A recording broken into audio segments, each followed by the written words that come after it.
Good evening, and welcome to Soluble, America's Political Central. Today's date is December the 5th in the year of our Lord, 2023. This year is coming to a close. It's been a year that's came and went, very rapidly. And then all of a sudden we have upon us an election year that is, pretty much right around the corner. And from the beginning of the year to the end of the year, nothing has changed for us as Democrats. Country first Democrats. There's nothing has changed. We have a country to save. Our hopes and desires are to reach out and work with our colleagues across the aisles. That's what it should be. Now, Democrats have clearly defined themselves as a party that builds from the middle class out, from the bottom up. They've clearly defined themselves. And if we as Democratic voters are, going out to vote and casting that vote for a Democratic candidate, we're expecting, to get the results of what they have campaigned on. So as a party, we have to really drown out the noise that may be coming from the right, the criticisms, the fear mongering, all the Debbie Downer type mentality where, the current president, Joseph R. Biden, can do nothing right. So it's not a question about the country's doing bad or the country's going here or the country's going there. Are we as Democrats, are we getting, from Washington, whether it be in the result of effort, and we're looking at an A for that effort, or whether it's in the end result of bills and legislation getting passed? I mean, what the president has campaigned on, he's tried with the utmost of his ability to do, the Inflation Reduction Act. He's tried to wipe away, some college loan debt, now whether it has to do with predatory lending or something along those lines where it was, where the borrower had an unfair advantage, he's trying to do that. The Supreme Court set it back. But nevertheless, the president is doing what he's campaigned on. And that is a party that stands for the middle class and building the economy from the middle class out, from the bottom up. So as Democrats, we have to take a long look at what the accomplishments are, what the end result is, because, we're coming up to an election year where the president is going to be graded. It's going to be a report card where he's graded on, whether he gets another 4 years or, does the Biden term in the Oval Office ends in 4 years. And that's where we're at. Now, we have another debate. I think this is the fourth Republican primary debate that is coming up tomorrow. And, for the fourth time, by all polling indicators, the leading person for the nomination, former President Donald Trump, will not be at, the fourth debate here. And, like we've said before here at Soluble, it's unprecedented where you have a front runner who will not show up on the debate stage, to make the case as to why he should get, another 4 years. And, it makes you wonder, what does the former president have to hide? What is he afraid of? What does he have to lose? He's the lead. He's leading by all polls. By all polling indicators, he's in the lead. So what is he afraid of? To come before the American people. Now, with the goal here at Soluble, in reaching out to Democratic voters and common sense independents, the goal is to try and solve, the polarization, the bickering, and how did we get here? Now, nothing sends a message, we feel like here at Soluble, nothing sends a more stronger message to politicians on the Hill in DC of Republican and or Democratic stripe. Nothing sends a message like the power of the vote. And so, that's our position here at Soluble, is that, we'll go a long ways in solving the gridlock and the partisanship by really rocking the vote, by getting this Democratic majority and, hoping that Republicans can see that they have to reach across the aisles in order to hold their seats, or they have to get out amongst their constituents in their districts and see, what's on the minds of the new American Republican voter, because the demographics are changing. We're here to put the Republicans up on that, whether they know it or not. We're here to put them up on it. That the demographics are changing. The thought process is changing. The mind of the conservative is slowly but surely shifting towards a more moderate right-wing position. And so right now it remains to be seen if the Republican Party can adapt, to that new younger generation of Republican voter that exists out there in the nation, and is waiting to cast their vote, for a Republican candidate. Now, here we are, as I said, in opening, we're here at the year's end, and it's been, 1 year of Republican majority, 1 year Republican majority in the House. Coming to the end of the year, a few common sense things have happened. Senator Tuberville, he's took down his boycott, or he's stopped doing his blockade of military promotions. Congressman Santos has been expelled, but there's very little else that our colleagues on the right have to show for this majority that they've had for a year. We've been, saturated or, embroiled in investigations, impeachment inquiries, defending the former president. And, little to nothing has got done in the form of, bills, policy, legislation that can help benefit or work towards, the benefiting of and the betterment of the lives of American people. Little to nothing. By Congressman Chip Roy's own admission, they got little to nothing done here. Little to nothing done. So, Democrats, we have to be on our P's and Q's. No time to, we've said it over and over again. It may sound cliche at this point, but it's no time to lose faith in, our Democratic leaders, because they're doing what they said they would do. Now, you may not see the results that you want as fast as you want, because these things do still, there's a slim Republican majority in the House. Oftentimes, the vice president is having to cast a tie-breaking vote in the Senate in order to, get bills passed into law.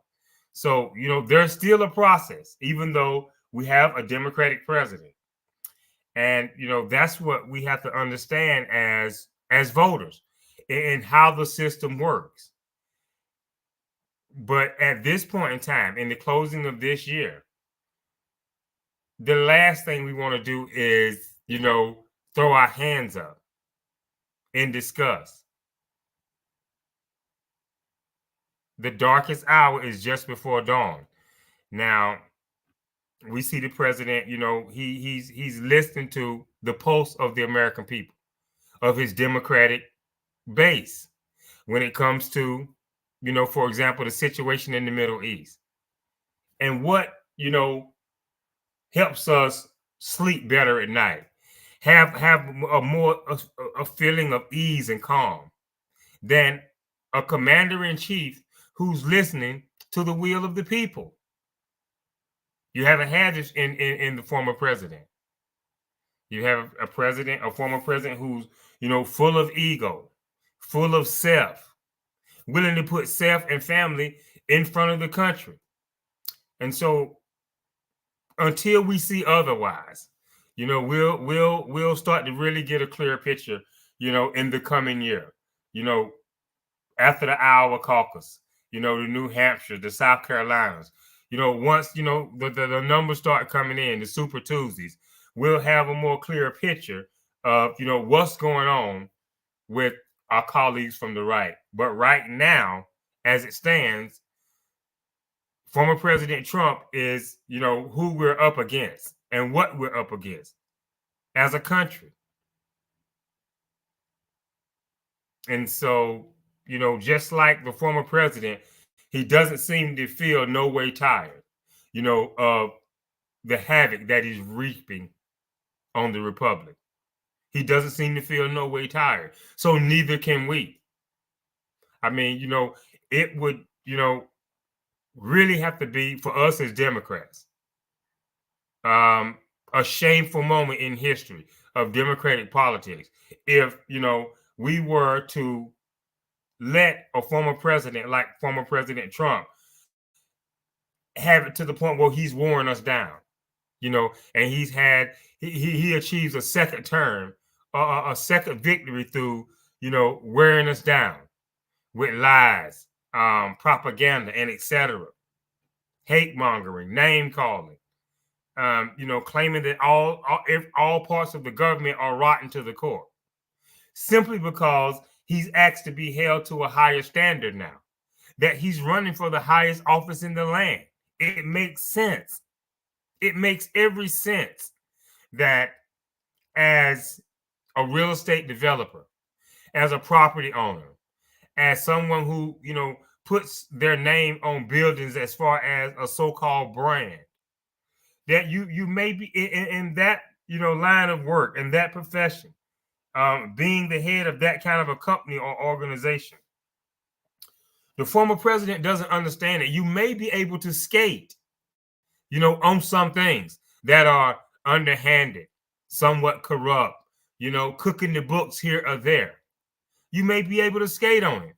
But, this, even then, the system of checks and balances have it where, the bankers and the lenders are shying away because they're not sure if, the financial statements are accurate. And so rightfully so. But what the former president should be able to understand is that, okay, I'm going from the real estate business, being a person of real estate, property ownership, foreign and domestic. I'm leaving there and I'm jumping to the highest office in the land, which puts me in a position to be the leader of the free world, and by the account of most Americans, the most powerful man in the world. But yet you don't want to be scrutinized. You don't want, let's take a close look at the books now. Let's scrutinize the former president up and down to make sure that there are no flaws there, because we have to understand you're running for the highest office in the land. And so the former president just doesn't get it. He's running for a higher office, but he doesn't want to be held to a higher standard. The two should go hand in hand. And then for the love of country, the former president shouldn't or wouldn't mind opening up the books, letting his life become a complete open book, showing your taxes, giving the American people a clear view picture of Trump, Donald J. Trump, the man. It only makes sense. You're running for a higher office. Okay, you have to be held to a higher standard. Rightfully so. This is something that will really make America great and keep it great. If our politicians or those who are aspiring for higher office would, not shun this system of checks and balances, but welcome it. So everything can be there, all for the American people to see. That's what makes the republic great. Nothing to hide. Everything is here. And I want to be your leader. That's the way it's always been done up to this point. And so, in closing out the year of 1 year of a Republican majority in the House, what can we get done, past investigations, inquiries. How long does it take? What does it take? Now, at the end of the day, by any means, through debate or what have you, um, we're here to solve and try to solve it. And our position here at Soluble is the best way to do that is to not let politicians dodge when it comes to answering a question. As I say, you see it all the time on the news feeds. And this is for, my Democratic colleagues out there. This is, something that can cause you to, throw your hands up in frustration when you see, a politician being asked a question and he goes into the art of the dodge and doesn't directly answer the question. That's what we here at Soluble for, to point this out to you. And, to let you feel reassured that there's an answer for it. There's something that can be done about it. These politicians, these office holders do come home. They do come home to their home districts. And, they go in front of their constituents to listen to, questions, comments, complaints, things that they want to see get done, etc. And so, if you're involved, you're going to get the result. Once again, coming up towards the end of the year, we're appealing to, our fellow Democrats to, hold the line when it comes to the actual turnout that we've had in the 2020 elections. We need to hold the same line with the same amount of turnout or even higher, because democracy is at stake here. We have a former president who is on a revenge tour versus, making the case for what his next 4 years will look like. And, in this country, we've held to the age-old belief that no one is above the law. We've held to that belief, and it's served us well. It served us well. So, even though we shouldn't be, as a country, we're at a crossroads here.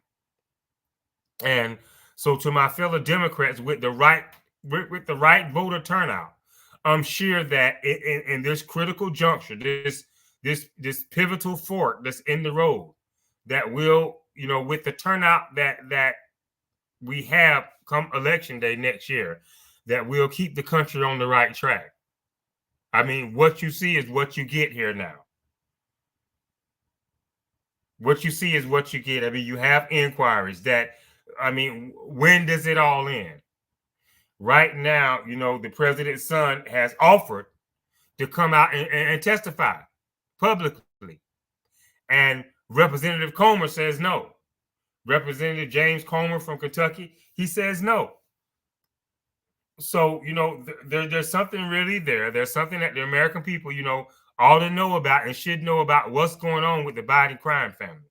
And one of the key witnesses, or the prime suspect, if you will, has made an offer to come out and testify before the committee in public. And the Representative Comer, the distinguished representative from Kentucky, says no. And so, Democrats with these games that are being played, it's not fun in games. We can't take, our lawmakers, stooping to this level to the point where they want to play these sinister gotcha games when there are so many other serious issues, that are before us leading into the new year. There are so many important issues. And, the shameful thing about it is if we don't get the turnout, these things won't get solved. But it's so simple to solve them by having or by getting the turnout. Now, we stand for what we stand for as Democrats. As I said, you hear the Republicans say, you hear the president say it time and time again. I believe that the economy is best built, from the middle class out, from the bottom up. Now, that's important because you know where the president stands. He said it over and over and over, and he's represented it over and over and over. Now, the president is, he's under attack. He's under ageism attack. And, the truth of the matter is, the president was old 4 years ago. The president was old in 2020. And now here we are, fast approaching 4 years later. And based on the things that we see getting done, based on, the coalition that he's building with allies, when it comes to foreign policy, the things that he's doing here domestically to strengthen America, to protect Americans, we don't see any signs of where, the president should be pushed out or forced out because of his age. And as I said, he was an older statesman 4 years ago, or in 2020. He was an elder statesman. But what do we do as Democrats? And, common sense independence, wanting to save the country. We was constantly focused on Delaware, whether it be Delaware Beach, whether it be wherever his residence was at in the state. But Delaware was the focus of the nation. Why? Because that's where Joe Biden resided. And now, it's this thing like where, you use me up and then you're ready to toss me to the side. No, we can't make this, a situation where we needed Joe Biden to get rid of Trump. We have to look at this, Democrats, as we need President Biden because, he is the man for the job. Plain and simple, qualified, to lead America. Build a strong economy, build a strong foreign policy, keep us safe from enemies, foreign and domestic. That's why we chose him as a leader, because he's qualified to do those things. And so, if we as Democrats can ask ourselves, okay, where is he coming up short? Or where has he came up short thus far? And if you can't find any one legitimate thing, we have to drown out the noise that's coming from the right then. We definitely have to drown it out, because here we have a commander-in-chief in office who's very capable. He's getting checked out on a regular basis by his physicians and by the best physicians in the country, for that matter. And what they're saying, after a thorough diagnosis or a thorough examination, they're saying that the commander-in-chief is fit to serve. And we've never questioned it before. We've never questioned it before. And these doctors, they're somewhat, duty bound. I don't know if they're under oath. I don't know if they're, if they're signing a piece of paper that states how much they have to tell the truth. But they're giving it to us straight. We have to trust and know there's a system of checks and balances there where they're going to give it to the American people straight. And, after careful examination, if they find that the president is not fit to serve, then they're going to tell us. They're going to reveal this to the American people. Because, what common sense physician, tasked with such obligation as to determine the fitness, physical, mental, or what have you, of the commander-in-chief, wants that burden resting on his shoulders where, he's misled the people. He's a doctor. And, in his oath as a physician, in his pledge as a physician, we as Democrats have to, understand, trust, and believe that they're going to give it to us their honest take. And, based on the latest that we've seen, that we've observed, and are, read from the latest checkups, the commander-in-chief, Joseph R. Biden, is fit to serve. And so until we hear otherwise, until we're notified otherwise, then we ought to get behind our president and let him continue to do his thing. Now, there was a time, as we've stated, where you would have a Democrat in office and a Republican vying for office, getting ready to run for office.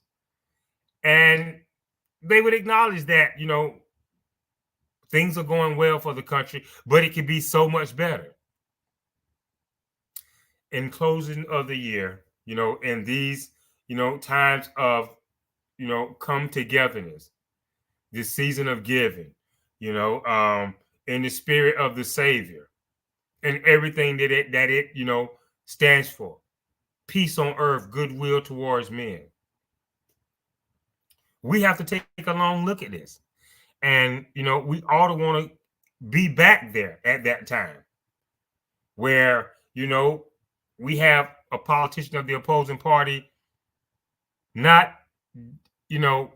bad mouthing everything, not turning his party opposite leader that's in the Oval Office, not turning them down for everything that they're trying to do or trying to accomplish. Because, whether you agree with Joseph Biden or not, he's working for America and the American people. He's not a president in office who's, secretly pulling strings from Mexico or Canada or China, working like some double agent. Whether you agree with his policies or not, he's working for America and the American people. So in this season of come togetherness, as we've said, we would hope that our Republican colleagues on the right would, give us a better idea. Lay it out plain and simple. We may agree with the border policy, but lay it out. Give us something here. And with a year in power, it's sad to say that all we've gotten from our colleagues on the right is attacks, false accusations, impeachment inquiries. And impeachment is something that, the government has never taken lightly, as some toy to play with, as something that, you can just toss from side to side to either party, to be used as a tool to, bash a president or a person of the opposite party, use it as a means of a personal attack. That's not what it's there for. But here you have our colleagues on the right. They want to open up an impeachment inquiry based on little to no evidence.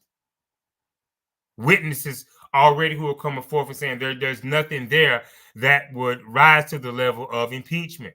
There's no behavior there that would rise to that level. But after a year of Republican majority in the House, this is where we're at.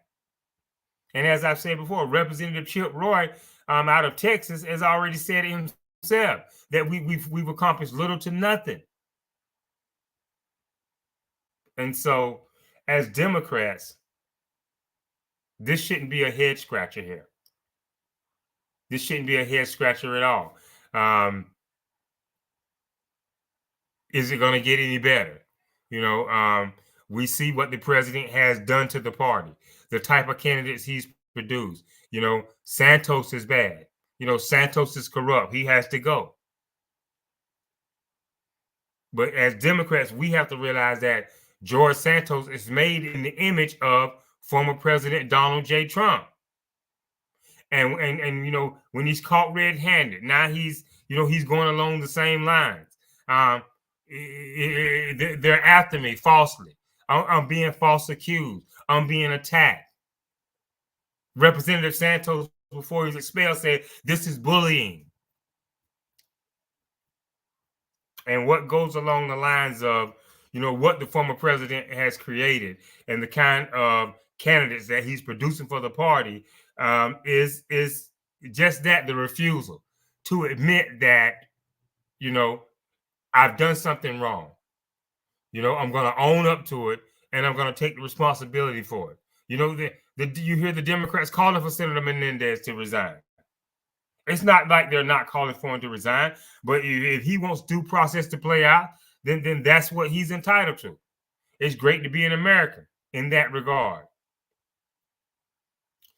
But as I said, we have Santos, who is made in the image of the former president. The evidence is there.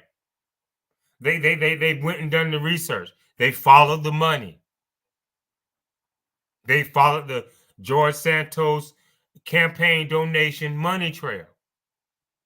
And they've been able to say definitively that he spent money on Botox, luxury travel, OnlyFans, websites. The evidence is there. But instead of the former congressman coming forward to dispute the evidence, he's looking past the evidence, and he's telling you and me, the American people, that this is bullying, without explaining away any of the things that the investigation has found to have found that the congressman have done with campaign funds. Now, our take on this here at Soluble is, how is it that Santos is worthy of expulsion? And rightfully so. But the former president, who is of the same level of corruption, is having the Republican wagons circled around him and defending him.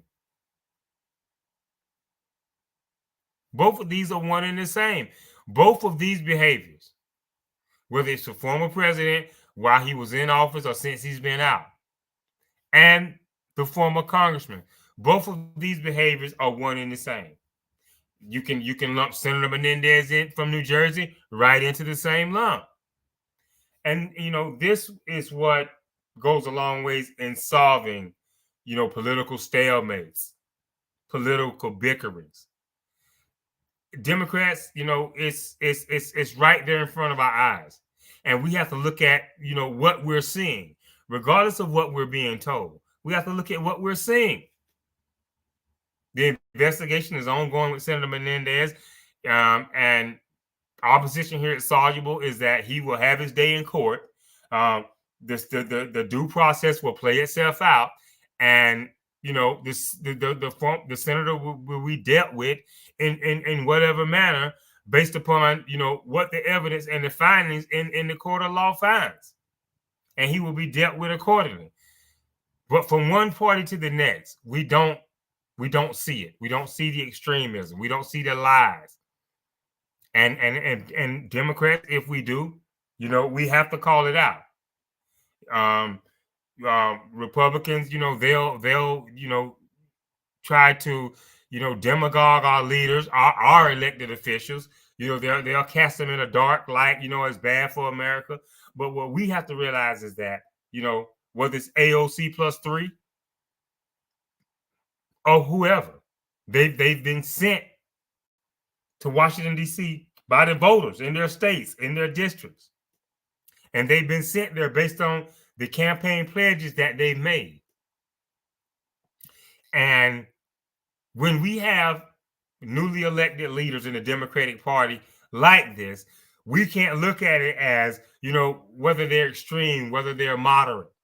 We have to look at it as, the people from their cities, states, and districts have elected these people. These are elected officials by who? We the people. So, let's try to remember that going into the new year, because, we'll easily get caught up in the name calling, the false accusation or the finger pointing.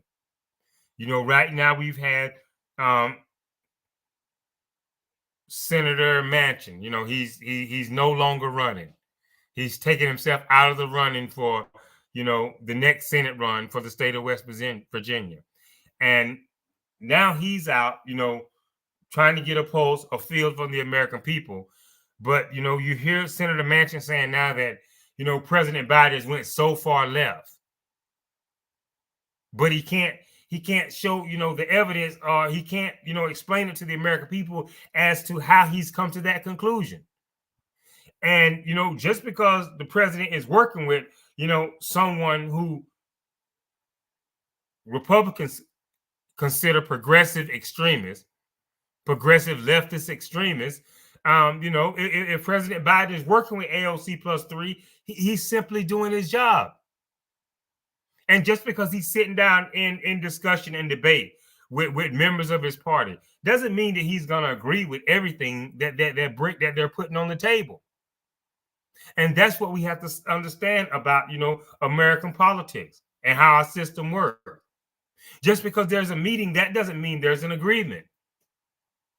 But yet, if you listen to Senator Manchin, you would think that, the president has went, so far left that, he's losing touch with the way the country feels. And nothing could be further than the truth. Because, the president is listening. He's listening. And so here we are. Here we are. And, the time has came and went fast. It has really passed. But yet and still, we from the midterms, now here we are in getting ready to begin another presidential election for the year 2024. And as Democrats, the best thing that we can do is hold the line. And right now, I'm going to reach out, as I always do, to this 90-something plus percentile. We might not be there now, but if we can hold that line, then we hold the Oval Office. We hold sway. We don't have to agree with everything that the Democrats do. Once again, that's what makes the party great. That's what makes the country great. But to that 90-something plus percentile, this is where you have seats at the table. And these seats, have powerful sway. What do you have on the right? What do you have coming from the right when it comes to seats at the table? From the time of the breakaway that, was executed by the Dixiecrats, back when Truman was on the verge of integrating the military. And, Strom Thurmond led a revolt from the Dixiecrats from one party to the next. What have you seen with this Republican Party from then to now? We're a so-called minority, which right now there are some that are running that are better qualified than the current front runner on the right. But where are they? And so, to that 90-something plus percentile, so-called minority, African-American voter, who majority votes Democrat, look at it for what it is.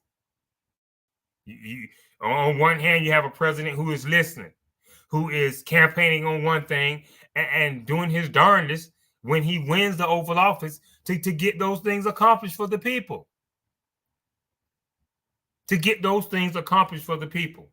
While simultaneously, right now on the right, the leading nominee for, the office of President of the United States is stuck in the past,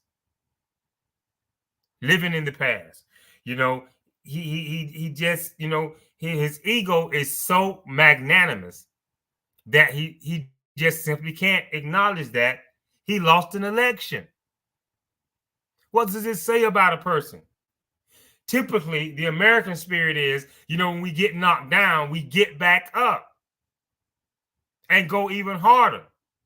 We don't quit. That's the typical American spirit. But the former president, he gets knocked down. He gets set back with a loss. Does he acknowledge his opponent concede like Hillary did? No. He's too egotistical. And this alone, makes the former president too dangerous to ever, get near the Oval Office, to ever get near nuclear codes, to never get near, the American economy, because he simply can't be trusted. Now, we'll go into all the, the breakdown, the what ifs, the what happens, the what we can look forward to going into, God willing, the new year of 2024, when things start to really heat up. But until then, as I said, we have an election tomorrow, And, the field has been narrowed down to four candidates that are, made in the image of the former president, Donald J. Trump, but they're trying to be more polished. They're trying to be more of back to a ways of a compassionate conservative. And we've seen what that looks like. But, now is the time more than ever to be paying attention to what's going on, because, our colleagues on the right have went so far to the extreme. And to hear them tell it, it's just terrible. Everything is a mess. And nothing can be further than the truth. Is there work to be done when it comes to crime, poverty, the opioid crisis? Of course. Of course it is. And you see Joseph R. Biden out front every day trying to get things done. He just met with the Chinese president, Xi Jinping, and talked to him about, fentanyl maybe coming into the country through Chinese transport of some degree. He just brought it up. And so that is a work in progress, to show that the commander in chief is never, and he realizes there's never time to rest on your laurels while you're doing the job. It's always a work in progress. And so Democrats, we have to see that it's not broke, regardless of, the false chatter that you hear. It's not broke. There's nothing here that's broke. So, why try to fix it? You may not agree, reach out, you can write to your elected officials. I'm pretty sure there's some kind of a phone line there where you can call. You can visit Capitol Hill in person. And so, there's always ways for we the people to reach out, get involved. And if you want things solved, if you want things done, if you want things accomplished, that in a way that it makes America, a fair and level playing field for all, whether you're wealthy or whether you're the working class, as long as the playing field is level. That's what we've always been about. That's what we've always been about. And, it should be somewhat concerning to us. There's no time to panic, though. But it should be concerning to us as Democrats that, we have our colleagues on the right clinging to a former president who doesn't have a clue. Who wants to hold the highest office in the land. But he doesn't himself want to be held to a higher standard. And, when the system of checks and balances that we live within attempts to hold him to that higher standard, he cries foul and says that the system is corrupt, or that this is election interference. Even though we're not in the election year right now, it's pretty much the primaries. It's campaigning, for the primaries. But yet the former president is still calling it election interference. All he knows is tit for tat. And, the embarrassing fact of the matter is that, when we have a president who looks stupid and inept and looks incapable or not up to the task of the job, it makes us all as Americans look bad. It makes us all as Americans look bad, right? In that particular instance, we're being judged by the company that we keep. We're being judged by the company that we keep. And, here you have a stark contrast between the two men. They're both up in age. They're both up in age. President Biden and former President Trump, they're both up in age. But the stark contrast is in one, you see wisdom in governance, wisdom in decision making. In the other, you don't. You don't see where, you see the years as far as years in age, but you don't see the wisdom in years that should accompany the age. You don't see it. The former president has yet to be able to put it on display. And, it shows how frightened our position here at Soluble is. It shows how frightened that the former president is to not just come out, to an audience in general. His audiences, his crowds have to be screened. They're selected. They're handpicked. What a luxury. What a convenience.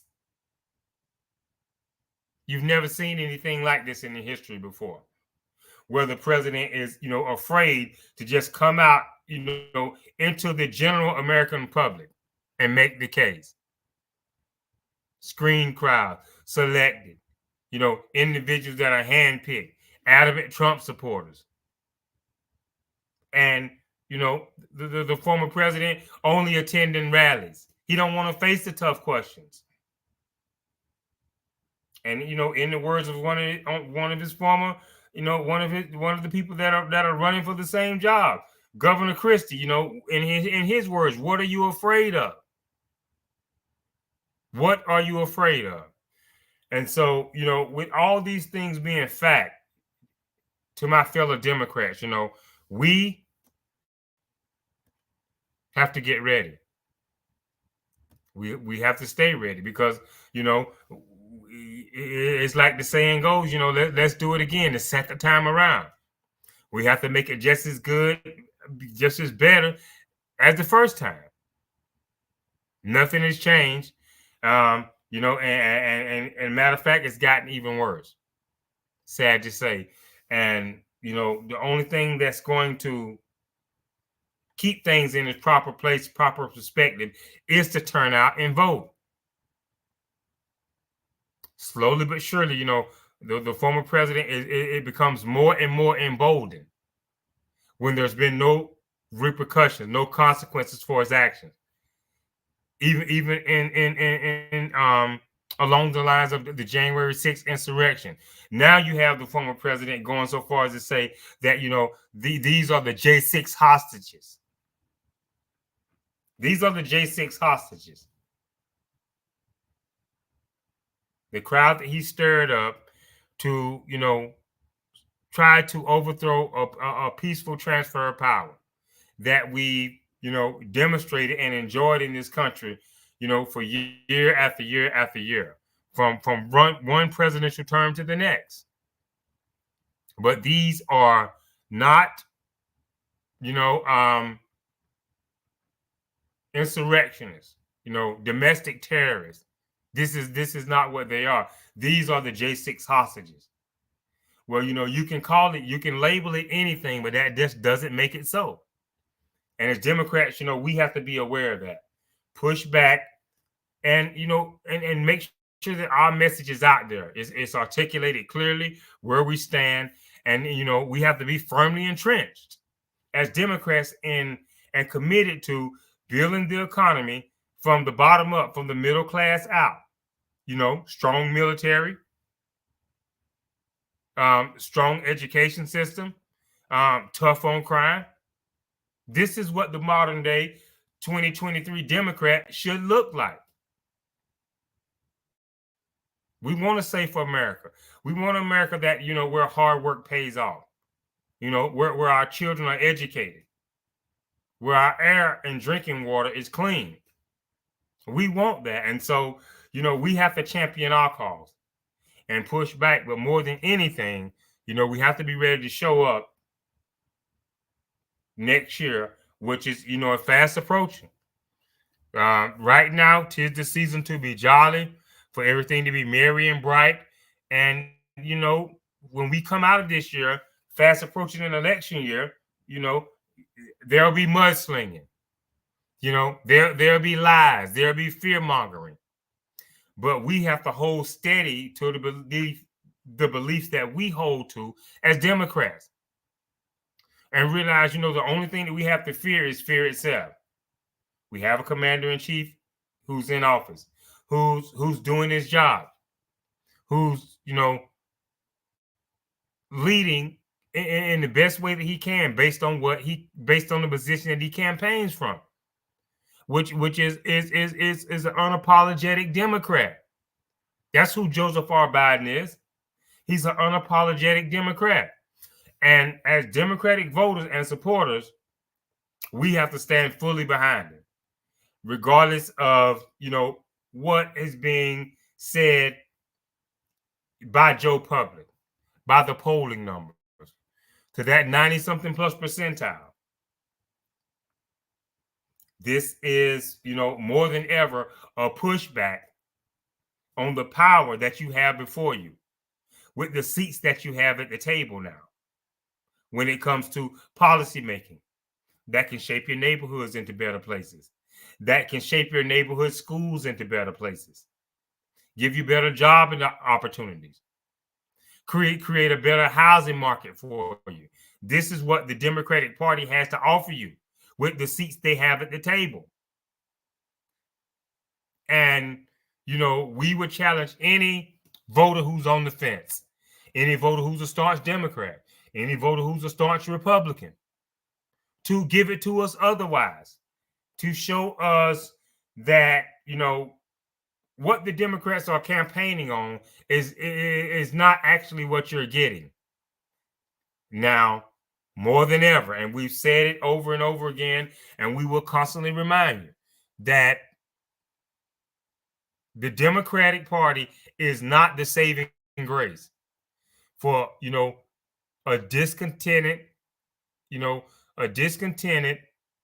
voting bloc when it comes to that 90-something plus percentile of African Americans, where you have discontent, where you feel like you're not seeing the things that you voted for being accomplished.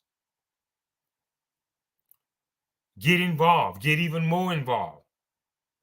But this is what this is what the Democratic Party gives you the opportunity to do, is to get involved in even more and push the agenda. But coming from the right, or what we have as an ideal on the right and an ideal on the left, and to that 90-something plus percentile, we say that show us what you have there. Show us what you have when it comes to why you would feel like, as a Democratic voter, that you would want to break away and vote Republican this time around. Give us a valid reason. Give us one. And we can, for every one reason to this 90-something plus percentile of African American, for every one reason that you give us that you should cast a vote for the Republicans, we can give you two why you should remain with the Democratic Party. Is it the saving grace for you? We said it once, we'll say it twice. No. But you have seats at the table. That is your saving grace. That is your voice. Unlike what you would have on the right, which is no seat at the table. These are water carriers, the Tim Scotts and Ben Carsons of the world. They have their discontent. Some of it here is soluble, we may share.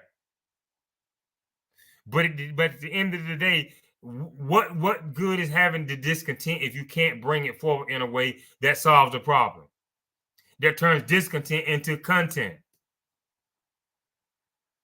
What is the point? If you don't have a seat at the table to sit down and voice your opinion, and your voice is heard, and slowly but surely you begin to see results. Nowhere do you have it like you have it in the Democratic Party. And we're going to break it down going into the election year. of 2024. We're going to break it down, as we've said, issue by issue,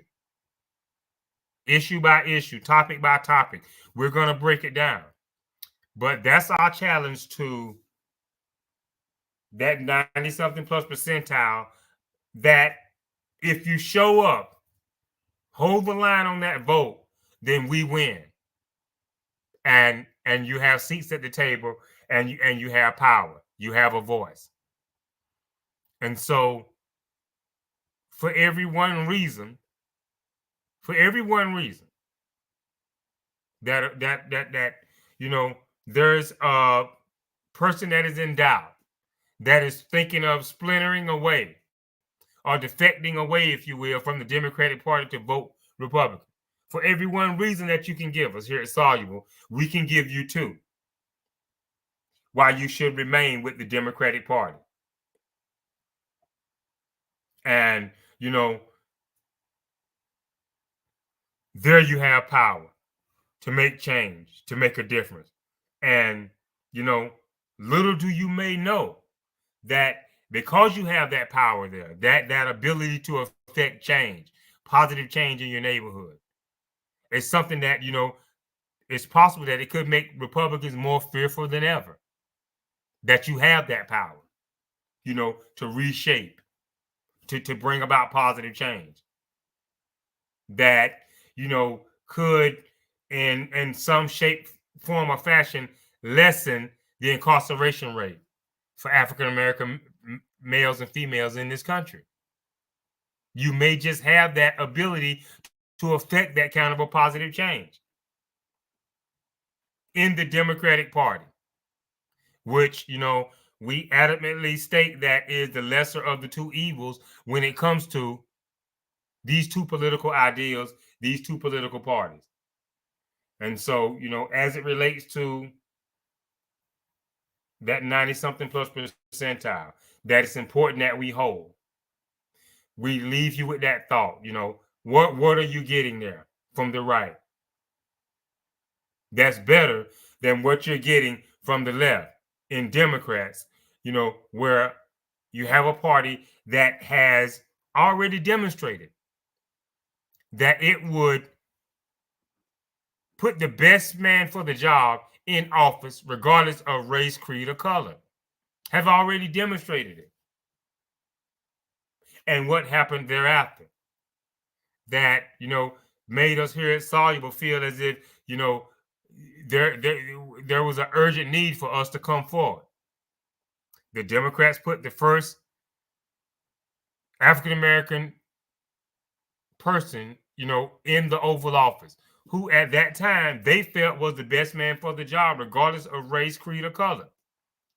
And then along come Republicans and does just the opposite. They don't put the best qualified, the most qualified in office. They put the most racist, the most hateful, the most egotistical, the most misogynistic, one of the most corrupt. And this is the difference. This is the difference in between the two parties. For that 90-something plus percentile. With the Democrats, you're going to get the best person for the job, regardless of race. With Republicans, race matters when it comes to who is the best person for the job. Let's find the best Caucasian male or female. Not the best person, but the best Caucasian male or female. And, the question is, in that time, in that thought process, is that what's best for America? Is that what's best for America? Putting you're either putting the most qualified forward for the job, or you're putting the best racial preference forward for the job. They're two different things. And so as Democrats, that is, what we're facing and what we're looking at coming into 2024. And to that 90-something plus percentile of African-American voter, lest we forget, that is what it is. One party puts in the best qualified, regardless of race, creed, or color. One side doesn't. or has it up to this point. And this is the party of um, a new made over Dixiecrat revolt, made in the image of Strom Thurmond still to this day. And these are the choices that you'll be facing, and we here at Soluble, are expecting you to make the best, decision that is best for America and for all of us in this melting pot, that is the American people. So stay tuned for the debates tomorrow. Let's watch. Let's listen closely. And if there's something that we can get on board with that is coming from our colleagues on the right, then we and it's best for America, we should rightfully so do it. And let whatever is right and what's best for America, spread across party lines. Let's bring these ideals, policies, and laws into actual everyday life because they work best for everyone, not because a Democrat thought of it or a Republican thought of it or anything of the like.